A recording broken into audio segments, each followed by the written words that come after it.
Assalamualaikum warahmatullahi wabarakatuh.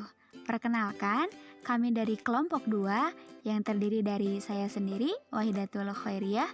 Lalu rekan-rekan saya yang pertama ada Rinrin Rikayani, yang kedua Tri Amalia, dan yang ketiga Wida Sri Haryani, terakhir Irma Harisma Syamsiah. Kami di sini akan sedikit memaparkan materi mengenai ontologi. Dimulai dari pengertian.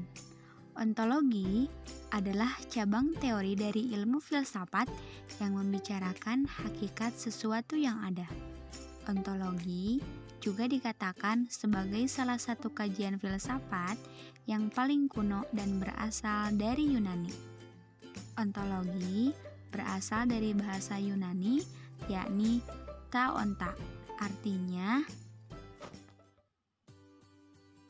yang berada, atau ontos, artinya ada atau segala sesuatu yang ada, dan logos artinya ilmu pengetahuan atau ajaran.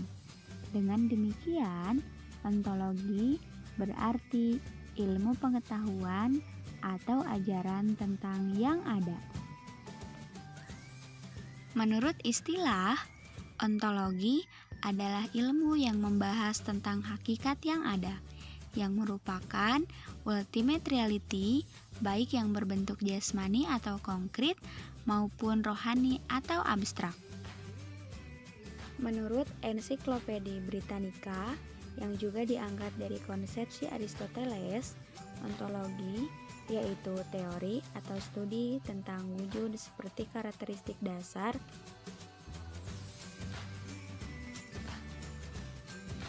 dari seluruh realitas. Ontologi sinonim dengan metafisika, yaitu studi filosofis untuk menentukan sifat nyata yang asli dari suatu benda untuk menentukan arti, struktur, dan prinsip benda tersebut. Objek kajian ontologi. Objek kajian ontologi adalah semua yang ada, yaitu ada yang individu, ada yang umum, ada yang terbatas, ada juga yang tidak terbatas, ada yang universal, ada yang mutlak, termasuk kosmologi dan metafisika, dan ada sesudah kematian maupun sumber segala yang ada, yaitu Tuhan yang Maha Esa, pencipta dan pengatur, serta penguasa alam semesta. Objek kajian ontologi ada 3. Yang pertama, metodologi dalam ontologi. Menurut Leon Bagus, memperkenalkan 3 tingkat dalam ontologi, yaitu abstraksi fisik, abstraksi bentuk, dan abstraksi metalisik. Abstraksi fisik yaitu menampilkan keseluruhan fisik khas sesuatu objek, sedangkan abstraksi bentuk mendeskripsikan metafisik mengenai prinsip umum yang menjadi dasar dari semua realitas. Sedangkan abstraksi yang dijangkau oleh ontologi adalah abstraksi metafisik yang metode pembuktiannya a priori, pembuktiannya, dan a posteriori. Yang kedua dari objek kajian ontologi yaitu metafisika. Menurut Asmoro Ahmadi tahun 2005, metafisika merupakan cabang filsafat yang membicarakan sesuatu yang bersifat keluar biasaan, yang berada di luar pengalaman manusia. Sehingga metafisika mengkaji sesuatu yang berada di luar hal-hal yang biasa alami, serta hal-hal yang berada di luar kebiasaan atau di luar pengalaman manusia. Contohnya adalah ilmu laduni. Metafisika juga adalah cabang ilmu filsafat yang membicarakan hal-hal yang berada di belakang gejala-gejala yang nyata. Jika ditinjau dari segi filsafat secara menyeluruh, metafisika juga ilmu yang memikirkan hakikat di balik alam nyata. Metafisika juga membicarakan tentang hakikat dari segala sesuatu yang dapat diserap oleh panca indera. Sedangkan secara umum, metafisika adalah cabang filsafat yang membicarakan prinsip yang paling dasar atau paling dari segala sesuatu yang ada. Yang ketiga dari objek kajian ontologi yaitu asumsi. Asumsi merupakan pendapat yang telah didukung oleh beberapa teori dan fakta yang dapat dibuktikan secara rasional, yang berhubungan dengan konsep-konsep dan pegadaian-pegadaian, sehingga berkaitan dengan pengkajian analisis konseptual dan bahasa yang digunakan dan juga dengan perluasan serta penyusunan yang lebih ajeg dan lebih tepat untuk mempermudah pengetahuan. Aliran-aliran ontologi. 1. Aliran monoisme. Aliran ini berpendapat bahwa yang ada itu hanya satu, tidak mungkin dua. Haruslah satu hakikat saja sebagai sumber yang asal, baik yang asal berupa materi ataupun berupa rohani. Tidak mungkin ada hakikat masing-masing bebas dan berdiri sendiri. 2. Aliran materialisme. Aliran ini menganggap bahwa sumber yang asal itu adalah materi, bukan rohani. Menurutnya, bahwa zat mati merupakan kenyataan dan satu-satunya fakta. 3. Aliran idealisme.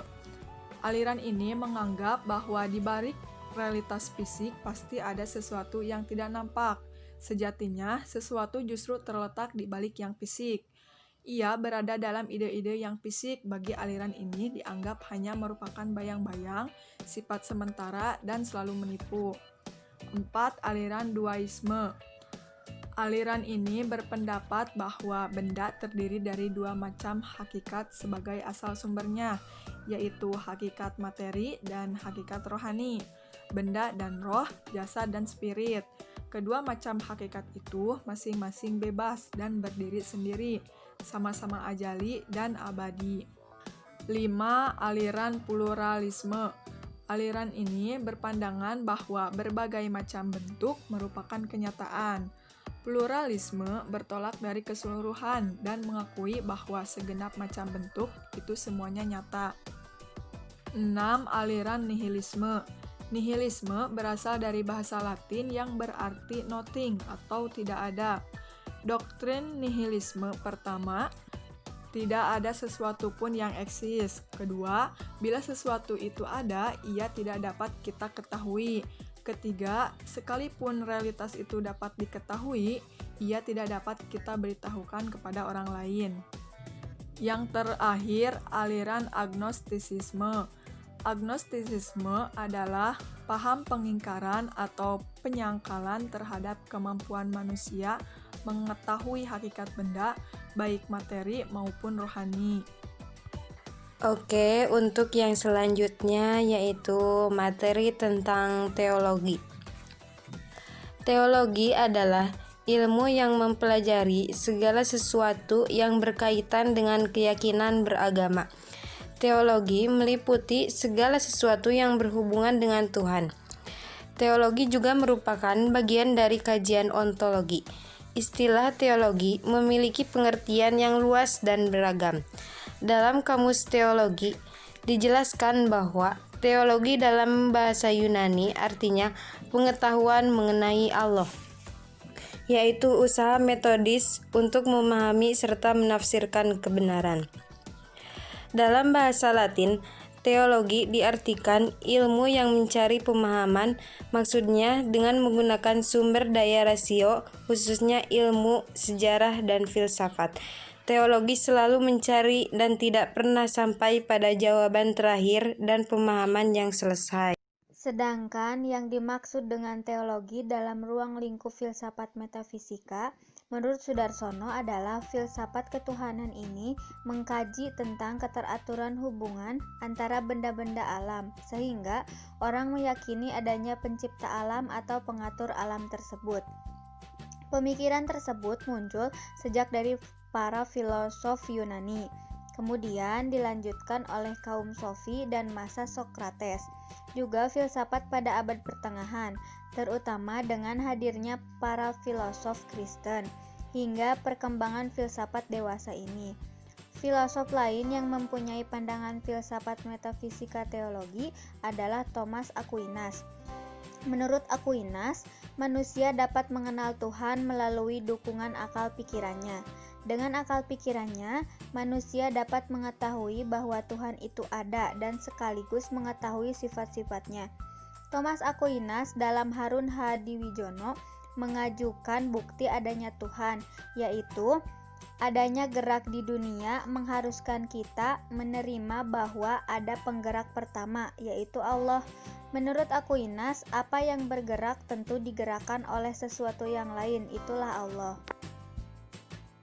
Baik, teman-teman semuanya, hanya itu yang dapat kelompok kami sampaikan. Semoga bermanfaat. Terima kasih. Wassalamualaikum warahmatullahi wabarakatuh.